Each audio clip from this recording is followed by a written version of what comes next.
Assalamualaikum warahmatullahi wabarakatuh. Selamat pagi buat semua sahabat ojol dimanapun berada. Semoga selalu dalam keadaan sehat dan bahagia semuanya di sana, serta dilancarkan rezekinya semuanya.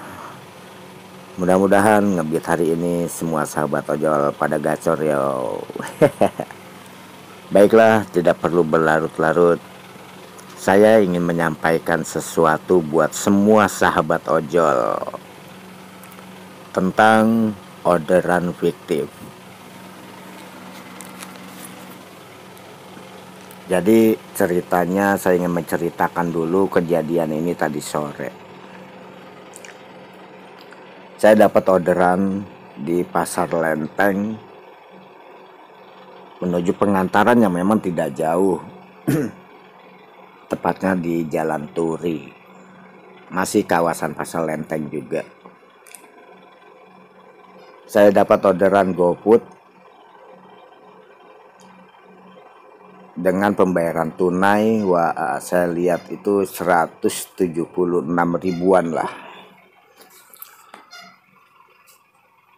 Nah, ceritanya saya pick up nih.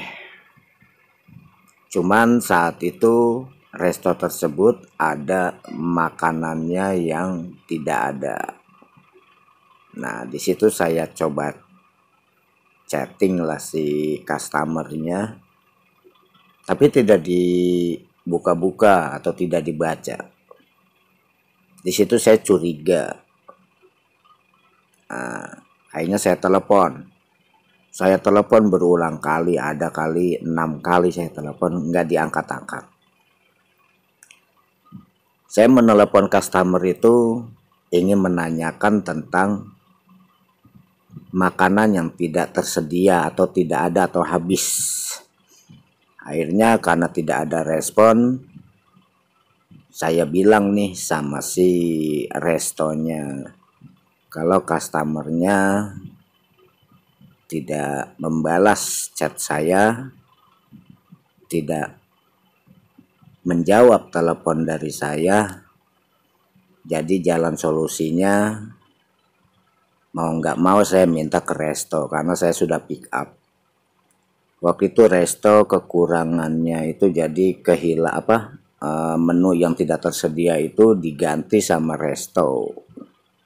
Itu sekitar 56 ribu ya.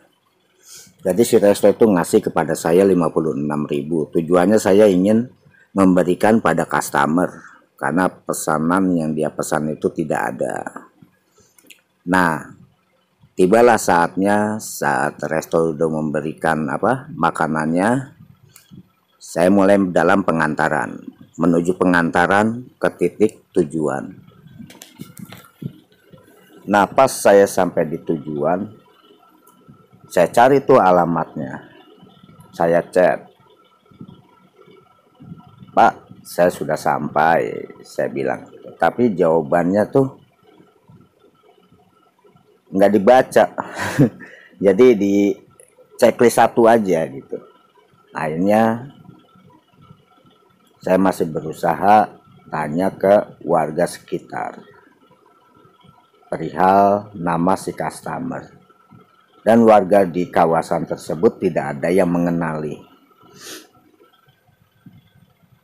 Akhirnya saya teleponlah customer itu, tapi tidak dijawab-jawab tuh. Ada kali 20 menit. Nah, akhirnya saya nanya ke Pak RT di daerah tersebut. Dan Pak RT itu menjawab nomor 40 itu rumahnya di bawah. Akhirnya saya kembali lagi ke nomor yang sesuai dengan aplikasi. Nah, ketemu dah tuh rumahnya nomor 40. Akhirnya saya ketuk, ternyata yang keluar merasa tidak memesan. Ya, akhirnya ya udah jelas titik terangnya kalau ini adalah orderan fiktif. Akhirnya saya langsung tidak mau menyelesaikan. Saya langsung telepon ke kantor Gojek. Saya jelaskan semuanya dari kronologi pertama. Saya bilang sejak pertama saya pick up di resto, chat saya tuh nggak dibales, telepon saya nggak diangkat, hingga sampai ke tujuan pun tidak ada nama customer tersebut. Sampai saya ketemu sama titik rumahnya dan dia pun tidak merasa memesan. Akhirnya Gojek mengarahkan saya ke pusat bantuan perihal orderan fiktif. Nah, di situ ada keterangan-keterangan yang kita harus isi. Dan pada akhirnya di situ kita nggak tahu kalau kita itu sudah di cancel oleh sistem. Nah, akhirnya ya udah, saya tunggu tidak ada jawaban dari Gojek. Akhirnya yang kedua, saya telepon kembali kantor Gojek. Dan kantor Gojek pun memberitahu bahwa orderan tersebut sudah di cancel oleh sistem. Terus saya tanya, terus kalau sudah di cancel, apakah pembelanjaan ini yang kita beli ini diberatkan pada driver? Nah, terus customer service Gojek bilang, tidak Pak, saldo Bapak dikembalikan. Terus makanannya silakan antar ke yayasan. Ya saya mending daripada ke yayasan, mendingan buat saya, istri saya, dan ibu saya bagi pada keluarga saya. Nah, di situ performa saya juga tidak turun. Nah, jadi pada inti permasalahan ini, jika kita semua mendapatkan orderan fiktif, kita nggak usah takut lagi. Malah itu menguntungkan buat kita.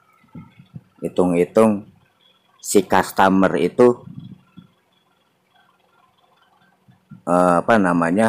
membelikan kita gratis gitu loh. Karena Gojek sudah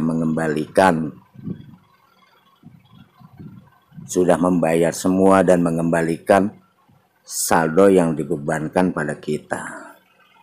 Jadi pada intinya begitu. Nggak usah takut kita jika mendapatkan orderan fiktif. Jalanin aja.